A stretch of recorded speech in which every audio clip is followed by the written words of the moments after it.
खुलुमबाय बे समाव दङ बड'लेण्ड इंखं टेलिभिजननि स्टुडिअ आं खोमथागोरा गयारि। खुलुमबाय बे समाव बड'लेण्ड इंखं टेलिभिजननि स्टुडिअ आं मिथिका नार्जारि। दिनैनि गाहाय रादाबफोराव दङ। फेस्ला फावखुंगुर आरो देंखोगिरि फैलाव बसुमतारिया रुंसारि जाबाय। पहेलगाम उदखारि गाग्लोबनायनि उनाव मदिया सौदी आरब दावबायनायखौ गेजेरावनो फोजोबना फैफिनदों। उदखारि गाग्लोबनायाव जिउ गोमानाय सुबुंफोरखौ सिनायथिनो हाबाय। 5 लाख रां घुस लानानै नामथला थानानि असि मृदुल बरुवाया सासपेन्ड जादों। गुवाहाटी बिरखं गाथोननि साखाथियाव गिख्रंथाव अर खामदों। डिब्रुगड़आव मब लिंचिं सानैखौ एरेस्ट। नाका चेकिंआव 24 ग्राम हेर'इन जब्द खालामदों। हादरगिरि द्रौपदी मुर्मुआ आसाम दावबायनाय हाबाफारिखौ केन्सेल खालामबाय। दिसपुर पुलिसआ लांखार जानाय हिन्जावसाखौ बासायनानै दायनिगिरिखौ खानो हादों। दानिया फैदिनि आबुं रादाबाव।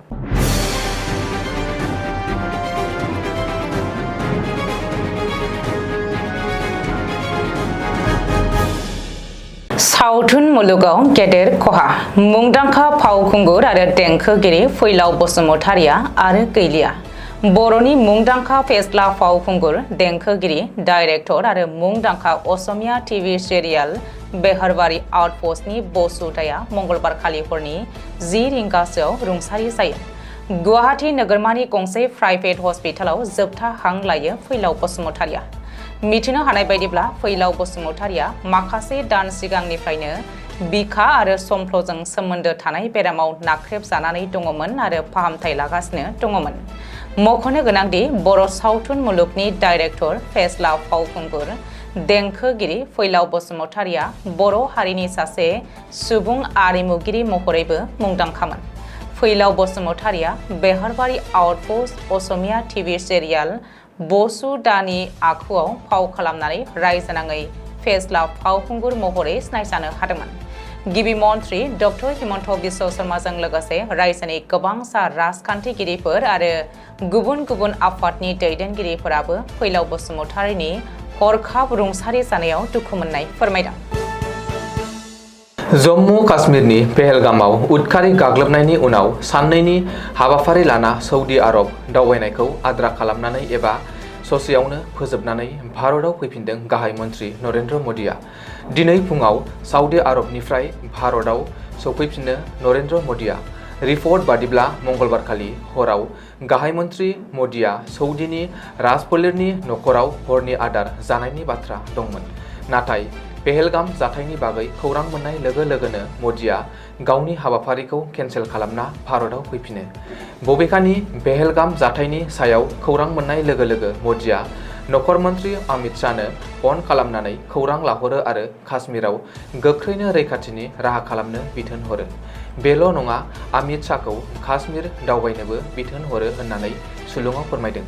ओरैहाय गाहाय मन्थ्रिनि बिथोन मोननाय उनावनो आरो मंगलबारखालि हरावनो अमित शाहया श्रीनगराव सौहैयो आरो रैखाथि बिफान आरो खुंथायजों सावरायो। मख'नो गोनांदि पहेलगाम उदखारि गाग्लोबनायाव जिउ गोमानाय सा 26 दावबायारिफोरखौ मान होनानै दिनै फुङाव बिबार बावनाय हाबाफारियावबो बाहागो लायो नखर मन्त्रि अमित शाहया। ओरैहाय बे उदखारि गाग्लोबनायनि उनाव रैखाथि बिफानाबो ओनसोलाव गोख्रों अपारेसन खालामदों। रिपर्ट बादिब्ला पहेलगाम जाथायनि उनाव रैखाथि बिफाना सानै उदखारिखौ फोजोबस्रांनो हाबाय होननानैबो सुलुङाव फोरमायदों। मंगलबारखालि जम्मु काश्मीरनि पहेलगामाव हादरनाङै सोमावग्लुंनाय उदखारि गाग्लोबनाय जाथायाव जिउ गोमानाय सुबुंफोरखौ सिनायथिनो हाबाय। पहेलगामाव उदखारिफोरा दावबायारिफोरनि मुं आरो दोहोरोम सोङै सोङै गुलि गावग्लुंनाय जाथायाव सा 26 सुबुंफोरा जिउ गोमायो। बेनि अनगायैबो माखासे सुबुंफोरा गोब्राब जखम जायो। बे जाथायाव सा सानजा ओनसोलनि अरुणाचल प्रदेश रायजोनिबो सासे दावबायारि दङमोन।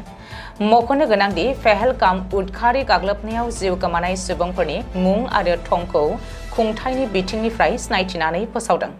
उदखारि गाग्लोबनायाव जिउ गोमानाय सुबुंफोरखौ फारियै सुशील नाइटेल, इन्दौर, सैयद आदिल हुसैन शाहा पहेलगाम, हेमंत सुहास जोशी मुम्बाइ, बिनय नरवाल हरियाणा, अतुल श्रीकांत मणि दम्बली, नीरज उद्दावानी उत्तराखंड, बितन अधिकारी कलकाता, सुदीप नेवफानी नेपाल, शुभम द्विवेदी उत्तर प्रदेश, प्रशांत कुमार सतपथी उड़ीसा, मनीष रंजन बिहार, एन रामचंद्र कसी केरला, संजय लक्ष्मण लाली धाने मुंबई, दिनेश अग्रवाल चंडीगढ़, समीर गुहार कोलकाता, दिलीप दोसाली मुंबई, जे सशंद्र मौली विशाखापट्टनम, मधुसूदन सौमिशेट्टी बेंगलुरु, संतोष जगता महाराष्ट्र, मंजुनाथ राव कर्नाटक, कौस्तुभा गानपते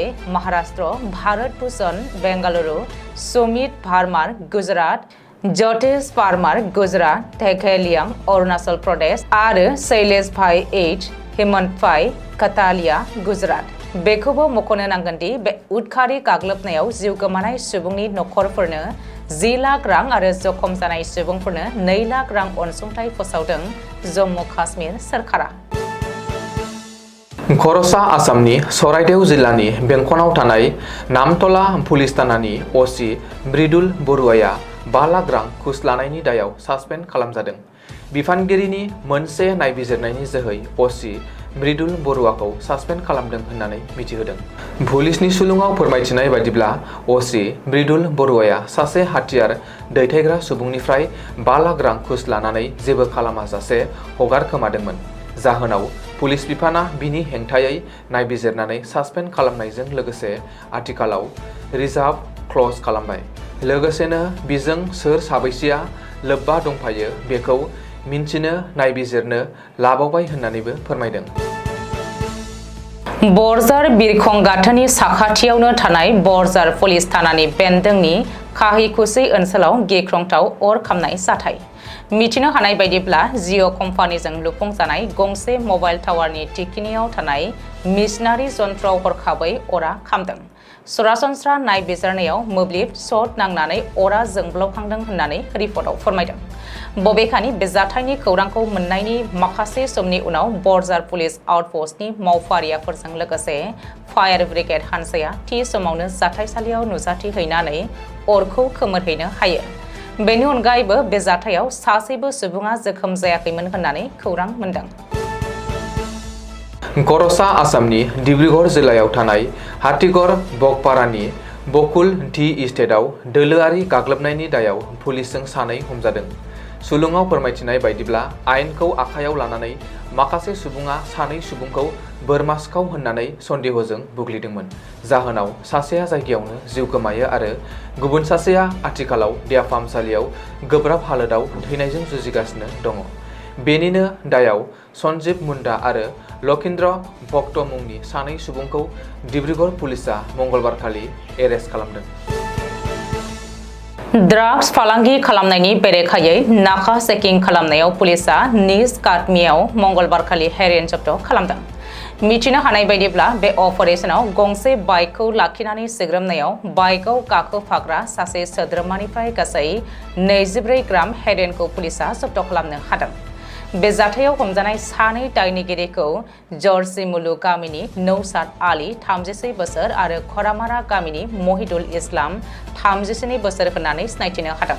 बे समाव सानैबो दायनिगिरिजों लोगोसे जब्द खालामनाय ड्राग्सखौ आयेननि गेजेरजों फिन नायबिजिरनो थाखाय सनातली पुलिसनो गथायनानै हरनाय जायो। हादरगिरि द्रौपदी मुर्मुआ आसाम दावबायनाय गावनि हाबाफारिखौ केन्सेल खालामबाय। जम्मु काश्मीरनि पहलगामाव जानाय उदखारि गाग्लोबनाय जाथायनि उनाव हादरगिरि द्रौपदी मुर्मुआ आसाम दावबायनाय हाबाफारिखौ केन्सेल खालामबाय होननानै मिथिहोदों। मख'नो गोनांदि हादरगिरिया फैगौ 25 एप्रिल खालि आसामाव दावबायनाय बाथ्रा दंमोन। हादरगिरि मुर्मुआ श्रीमन्त शंकरदेव एवार्ड 2023 गथायनाय हाबाफारि आरो गुवाहाटी मुलुगसोलोंसालिनि 32थि कनभकेसनाव गाहाय आलासि महरै बाहागो लानो गोनांमोन। नाथाय हादरगिरिया गावनि आसाम दावबायनाय हाबाफारिखौ केन्सेल खालामनाय जाबाय। हादरगिरि मुर्मुनि सोरखारि हाबाफारिखौ हरखाब सोलायनाय एबा केन्सेल खालामनायनि बागै जेबो रोखोमनि अफिसियेल जाहोन दिन्थिनाय जायाखै। अब्लाबो थांनाय 21 एप्रिल खालि 88 बोसोर बैसोआव रुंसारि जानाय केथलिक धोरोमगुरु प'प फ्रान्सिसखौ 26 एप्रिल खालि जोबथा बिदाय होनाय हाबाफारियाव बाहागो लानो थाखाय हादरगिरि द्रौपदी मुर्मुआ भेटिकान सिटियाव दावबायनो हागौ होननानैबो सुलुङाव फोरमायदों।